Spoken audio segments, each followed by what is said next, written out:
semuanya, dan secara psikologis, secara seksual, secara intimidasi, dan sebagainya. Dan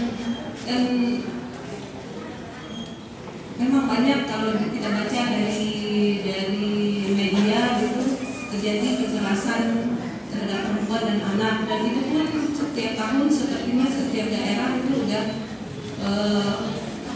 banyak kejadiannya. Mungkin kayaknya meningkat ya, tidak berkurang gitu, tapi nah itu permasalahannya. Mungkin saya juga pengen tahu nih dari para ahlinya itu, ibu-ibu, kenapa, dan mungkin kalau menurut saya mungkin itu perlu melibatkan mitra itu bapak laki-laki, karena kalau perempuan kan mereka korban gitu.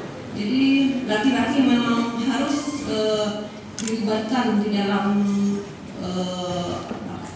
usaha-usaha dalam penghapusan kekerasan perempuan dan anak. Oke, Bu, setelah itu ya, sampai saat ini kita ada pengaduan tentang kekerasan terhadap perempuan atau kekerasan dalam rumah tangga. Alhamdulillah belum ada.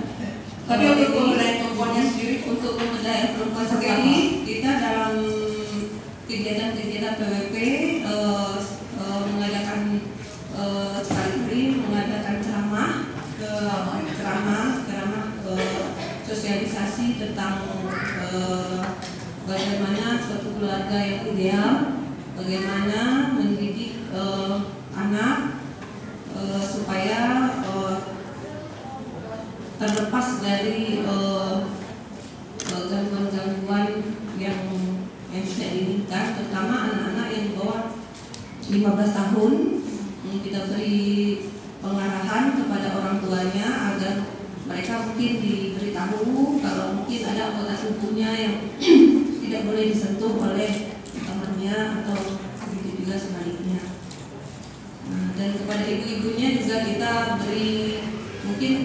beri keterampilan, keahlian supaya ibu-ibu itu, terutama ibu-ibu yang pendidikannya masih rendah, supaya mereka percaya diri untuk seandainya terjadi